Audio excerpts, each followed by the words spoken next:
नमस्कार दोस्तों। आप सभी का स्वागत है आपके अपने YouTube चैनल मानव जीवन में। दोस्तों, लाइफ में सभी आगे बढ़ना चाहते हैं और लाइफ में आगे बढ़ने के लिए हमें रोज ही कुछ नया सीखना चाहिए और आगे बढ़ना चाहिए। तो चलिए आज की प्रस्तुति शुरू करते हैं। श्री शिवाय नमस्तुभ्यम। हर हर महादेव। दोस्तों, आप सभी लोग जानते हैं कि 19 अक्टूबर 2024 शनिवार को पड़ रही है कार्तिक महीने की द्वितीय तिथि, जो बहुत ही खास है। और दोस्तों, ये वो द्वितीय तिथि है जो कि कार्तिक महीने में शनिवार को पड़ रही है, तो इस दिन का महत्व और भी अधिक बढ़ जाता है। और दोस्तों, इसी दिन किया जाने वाला पंडित जी द्वारा बताया गया एक दीपक वाला उपाय आप लोगों को जरूर करना चाहिए, क्योंकि दोस्तों, ये एक ऐसा उपाय है जो कि हर दिन नहीं किया जाता। कार्तिक महीने में जो द्वितीय तिथि आती है उसी दिन किया जाता है, क्योंकि कार्तिक महीने में दीपदान करने का बहुत बड़ा महत्व होता है। इस महीने दीपदान करने से विष्णु भगवान और माता लक्ष्मी की कृपा हमेशा आपके ऊपर बनी रहती है और अपने भक्तों की सभी मनोकामनाएं पूरा करते हैं।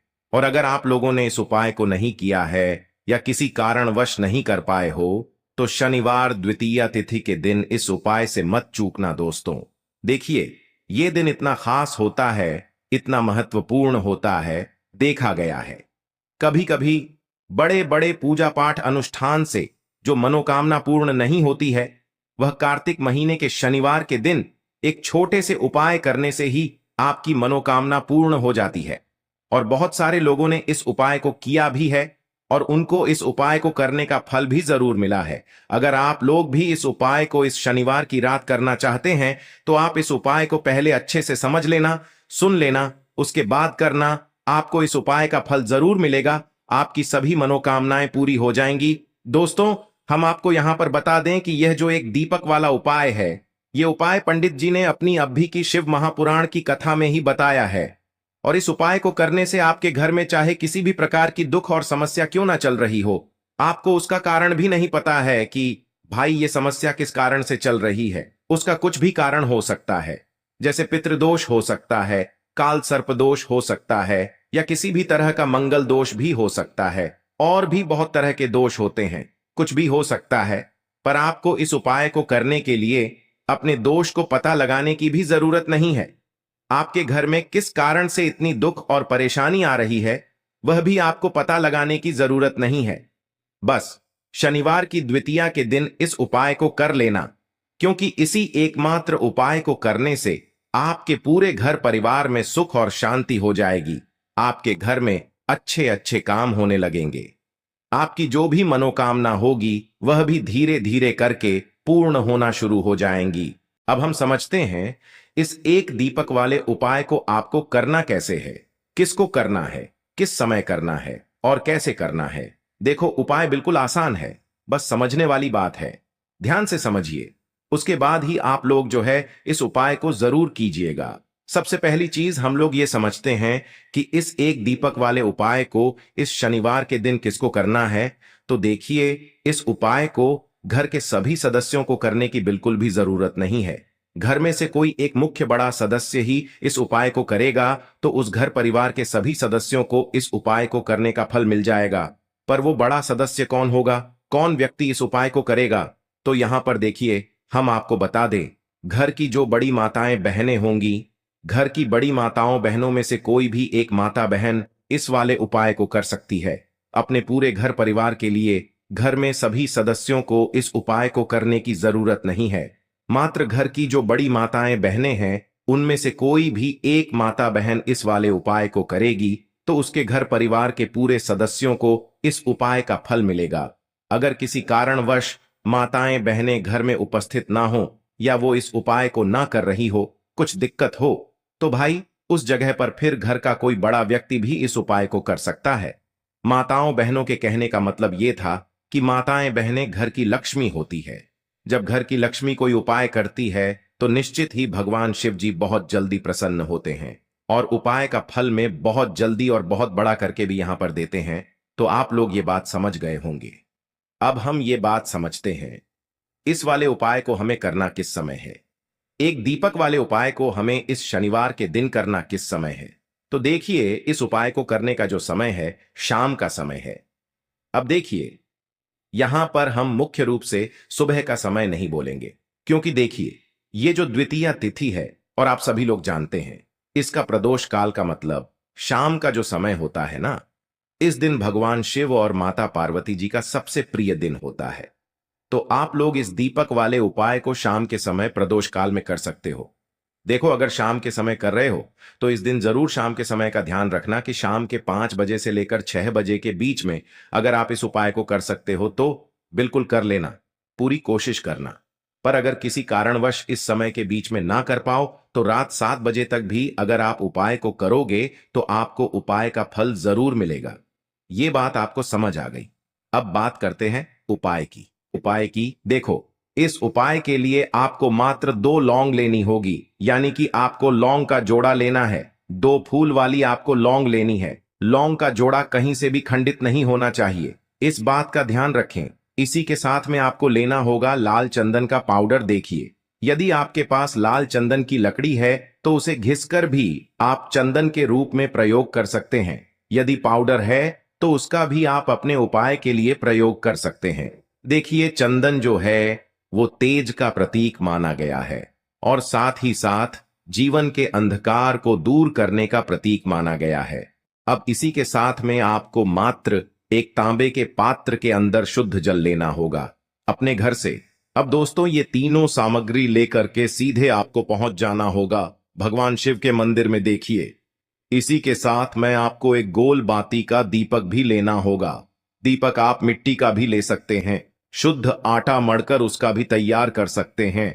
और दीपक में आपको शुद्ध घी का प्रयोग करना है। लेकिन जैसे ही आप इन सभी सामग्रियों को मंदिर में लेकर के पहुंचेंगे, मंदिर में जैसे ही आप चौखट के वहां पर पहुंचेंगे तो मंदिर की चौखट के सीधे तरफ आप जो अपने साथ एक गोल बाती का दीपक लेकर के आए हैं, उसे आपको सबसे पहले तो प्रज्वलित कर देना है। यानी कि जैसे ही आप मंदिर की चौखट के वहां पर प्रवेश करते हैं तो उसके सीधे तरफ आपको ये गोल बाती का दीपक प्रज्वलित कर देना है।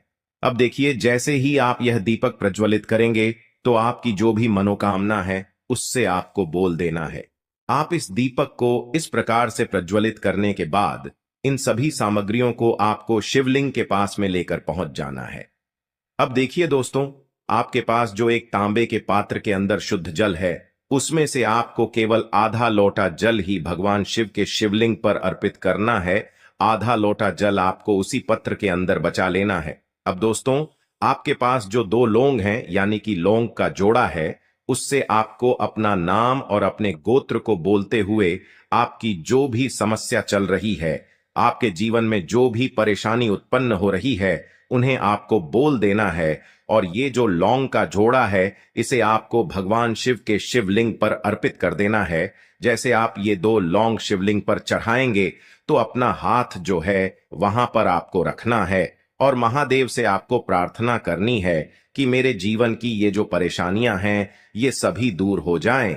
यानी कि आपके जीवन में धन की संबंधित परेशानी चल रही है, कर्ज की समस्या चल रही है, बच्चों का पढ़ाई लिखाई में मन नहीं लग पा रहा है, घर के जो आर्थिक संकट है वह सभी दूर हो, व्यापार आपका ढंग से नहीं चल पा रहा है, घर में रोग की स्थिति बनी हुई है, यानी कि जिस भी प्रकार की आपकी समस्याएं हैं उसे आपको महादेव से बोल देना है और महादेव से इन सभी समस्याओं को दूर करने के लिए आपको प्रार्थना कर लेनी है। अब देखिए दोस्तों, आपने जो 2 लौंग शिवलिंग पर समर्पित की थी उससे आपको वहां से उठा लेना है और इन दोनों लौंग को आपको शिवलिंग से उठा करके सीधे उससे जल के पात्र के अंदर डाल देना है। यानी कि अपने आधा लोटा जल और बचाया हुआ था उसी के अंदर आपको ये 2 लौंग डाल देनी है और साथ में आप जो लाल चंदन लेकर के आए थे उस लाल चंदन को भी आपको उसी पात्र के अंदर डाल देना है। यानी कि आधा लोटा जल और बचा हुआ है तो उसी आधे लोटे जल के अंदर आपको ये लाल चंदन भी डाल देना है। अब देखिए, इस आधे लोटे जल में है जिसमें अपने 2 लौंग डाली है, लाल चंदन डाला है, उसे सीधे लेकर के आपको पहुंचना है बेलपत्र के वृक्ष के वहां पर। देखिए, बेलपत्र का वृक्ष यदि आपके घर पर है तो वहां पर आपको आ जाना है, आपके घर के आसपास कहीं भी है तो वहां पर आपको पहुंच जाना है और उसके बाद आपका जो मुख है वह दिशा की ओर होना चाहिए और उसके बाद आपको अपना नाम और अपनी गोत्र को बोलना है और पुनः अपने जो भी परेशानियां शिवलिंग के पास में बोली थी उन्हें आपको वापस से बेलपत्र के वहां पर भी बोल देनी है।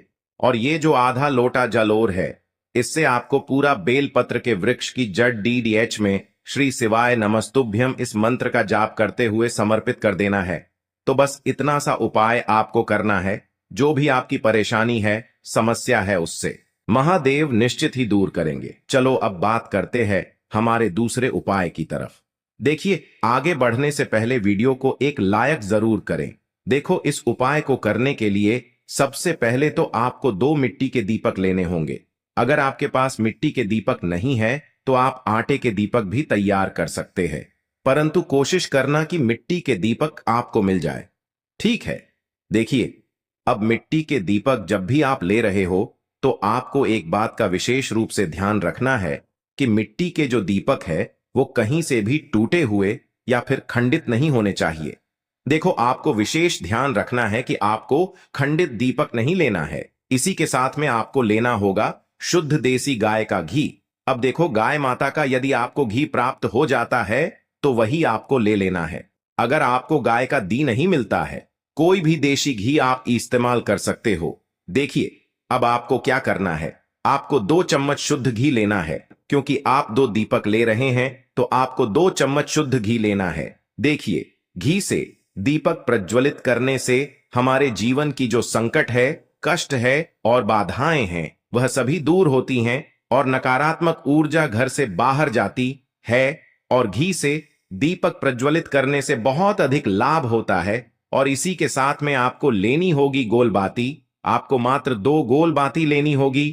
गोल बाती का दीपक प्रज्वलित करने से माता लक्ष्मी बहुत अधिक प्रसन्न होती है, जिससे आपके धन में वृद्धि होती है। और इसी के साथ में आपको लेनी होगी 2 लौंग। देखो, अब लौंग जो है हमारे जीवन के सारे संकटों और कष्टों को दूर करती है, तो इसीलिए आपको मात्र 2 फूल वाली लौंग लेनी है। अब ये सभी सामग्री लेने के बाद इन सभी सामग्रियों को लेकर के आपको पहुंच जाना है पीपल के वृक्ष के वहां पर, क्योंकि इस दिन दीपक को पीपल के वृक्ष की जड़ में दीपक प्रज्वलित करना बहुत ही विशेष बताया है, खासकर शनिवार के दिन। तो कैसे करना है, चलिए जानते हैं। पूज्य गुरु जी कहते हैं कि जो भी व्यक्ति पीपल के वृक्ष से कोई भी उपाय करता है तो उसके जीवन में कभी भी धन की समस्या उत्पन्न नहीं होती है। देखिए, पूज्य गुरु जी ने बताया है आपको ऐसे पीपल के वृक्ष के नीचे इस उपाय को करना है जो थोड़ा बड़ा वृक्ष हो और उसकी छाया आपके ऊपर पड़नी चाहिए। और पीपल की जड़ में आपको ये उपाय करना है। अब सबसे पहले तो आपको अपना जो मुख है उत्तर दिशा की ओर रख करके खड़े हो जाना है। उत्तर दिशा जो है वो माता लक्ष्मी और भगवान विष्णु की मानी गई है, जिनकी कृपा से हमें धन की प्राप्ति होती है और आर्थिक तंगी से हमें छुटकारा मिलता है। तो सबसे पहले तो आपके पास में जो 2 दीपक हैं उन्हें आपको पीपल के वृक्ष की जड़ के पास में रख देना है। अब दोस्तों, इन दोनों दीपक में आपको 1-1 चम्मच घी डाल देना है। उसके बाद आपको दोनों दीपक में 1-1 गोलबाती को डाल देना है। इसके बाद आपको पीपलेश्वर महादेव का नाम लेकर के और अपनी नाम और गोत्र को बोल करके दोनों दीपक को आपको प्रज्वलित कर देना है। उसके बाद जो आपके पास 2 लौंग हैं उनमें से आपको 1 लौंग को अपने सीधे हाथ में रखना है और जो दीपक है, पहला दीपक, उसके ऊपर से आपको पहले लौंग को 11 बार घुमाना है। देखिए, यदि आप 11 बार घुमा रहे हैं तो आपको 11 बार ओम महालक्ष्मी नमः इस मंत्र का जाप कर लेना है और आपको अपना नाम और गोत्र को बोल करके आपको धन की प्राप्ति हो, धन की जितनी भी समस्याएं हैं वह सभी दूर हो, ऐसे आपको प्रार्थना कर लेनी है। और ये जो पहली लौंग है इसे आपको दीपक के अंदर डाल देना है। अब इसके बाद आपको दूसरी लौंग को भी लेना है और बाएं वाले दीपक के ऊपर से भी आपको इससे लौंग को 11 बार घुमा देना है और 11 बार आपको ओम नमो भगवते वासुदेवाय नमः इस मंत्र का जाप कर लेना है। उसके बाद इस जलते हुए दीपक मैं आपको अपना नाम और अपनी गोत्र को बोल करके इस जलते हुए दीपक में ये लौंग आपको डाल देनी है। देखिए, पूज्य गुरुजी कहते हैं कि जो भी व्यक्ति इस उपाय को कार्तिक मास की शनिवार की द्वितीया तिथि पर कर लेता है उसके जीवन में कभी भी धन से जुड़ी समस्या उत्पन्न नहीं होती है। उसका जो सोया हुआ भाग्य है वह चमक उठता है और धन की देवी माता लक्ष्मी की प्राप्ति होती है। अब दोस्तों, हम जान लेते हैं पूज्य गुरु जी द्वारा बताए गए तीसरे विशेष उपाय के बारे में। देखिए, कार्तिक माह की कल द्वितीया तिथि है, तो ये उपाय भी आपको अवश्य करना चाहिए। देखिए, यदि आप चाहते हैं कि आपके जीवन में चारों दिशाओं से धन की कोई भी कमी ना हो, यानी कि आपके जीवन में चारों दिशाओं से धन के जो स्रोत है वो बंद ना हो, और चारों दिशाओं से आपके घर में, आपके जीवन में धन आए, तो आपको आज के दिन ये उपाय करना चाहिए। आज के दिन पीपल के वृक्ष में भगवान विष्णु और माता लक्ष्मी का निवास होता है। पीपल के वृक्ष में देखिए, आपको एक चौमुखी दीपक लेना है। आप माटी का दीपक भी ले सकते हैं और आटे का दीपक भी आप बना सकते हैं। देखिए, दीपक के अंदर आपको 4 बातियों का प्रयोग करना है। साथ ही साथ दीपक में आपको घी का प्रयोग करना है। अगर घी आपके पास नहीं है तो आप तिल के तेल का प्रयोग भी कर सकते हैं, और साथ में आपको एक चुटकी हल्दी भी लेनी है होगी। अब देखो, ये जो चौमुखी दीपक है आपको पीपल के वृक्ष के वहां पर लेकर के पहुंच जाना है। देखिए, ये जो दीपक है आपको माता लक्ष्मी के निमित्त प्रज्वलित करना है, इसलिए आपको ओम महालक्ष्मी नमः इस मंत्र का वहां पर 108 बार जाप करना है। पीपल के वृक्ष के वहां पर यह जो चौमुखी दीपक है आपको उत्तर दिशा की ओर अपना मुख करके प्रज्वलित करना है। यह दीपक आपके घर में सुख समृद्धि प्रदान करेगा और आपकी जो दरिद्रता है उसे दूर करेगा। तो इस प्रकार से आपको यह दूसरा उपाय कर लेना है। अब दोस्तों, हम सबसे अंत में जान लेते हैं चौथे चमत्कारी उपाय के बारे में। यह उपाय विशेषकर रोग मुक्ति के लिए होने वाला है। देखिए, इस उपाय के लिए आपको मात्र थोड़ा सा शहद ले लेना है, और इसी शहद के साथ में आपको मात्र एक लोटा शुद्ध जल लेना है। तांबे के पात्र के अंदर अपने घर से अब सिर्फ ये दोनों सामग्री लेकर के सीधे आपको पहुंच जाना है भगवान शिव के मंदिर में। पूज्य गुरु जी ने बताया है कि शनिवार के दिन पर आप ये उपाय सुबह के समय भी कर सकते हैं और शाम के समय में भी कर सकते हैं। देखिए, सबसे पहले तो आप जो ये शहद लेकर के गए हैं, इस शहद से आपको माता अशोक सुंदरी वाले स्थान पर ओम का निर्माण कर देना है।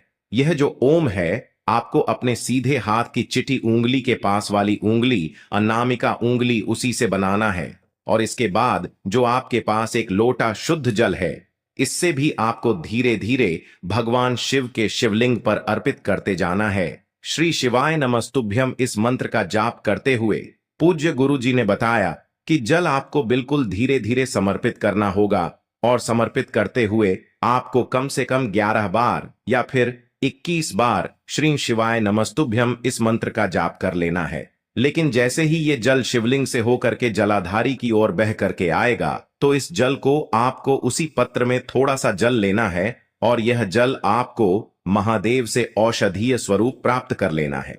आपको महादेव से प्रार्थना कर लेनी है कि है महादेव, मैं इस जल को औषधीय स्वरूप अपने घर लेकर के जा रहा हूं। मेरे परिवार के सदस्यों के शरीर में बीमारी हो चुकी है, उस बीमारी को ठीक करने के लिए आप इस जल को औषधीय स्वरूप बना दीजिए। इस प्रकार से प्रार्थना करते हुए यह जल आपको अपने घर लेकर के आ जाना है। अब दोस्तों, इस जल का आपको उस व्यक्ति को आचमन करवाना है जो व्यक्ति बहुत अधिक बीमार है, यानी कि थोड़ा थोड़ा जल आपको उस व्यक्ति को आचमन करवा देना है। पूज्य गुरु जी ने बताया है कि जो भी व्यक्ति इस जल का आचमन कर लेता है उसका सभी रोग और बीमारी दूर हो जाती है। तो दोस्तों, इस वीडियो में हमने पूज्य गुरु जी द्वारा बताए गए 3 महा उपाय बताए हैं जो आपको अवश्य करने हैं। आज के लिए बस इतना ही इस वीडियो में दी गई जानकारी। अगर आपको अच्छी लगी हो तो प्लीज हमारे चैनल मानव जीवन को सब्सक्राइब करें, लाइक करें, और हमारे वीडियो में अंत तक बने रहने के लिए धन्यवाद।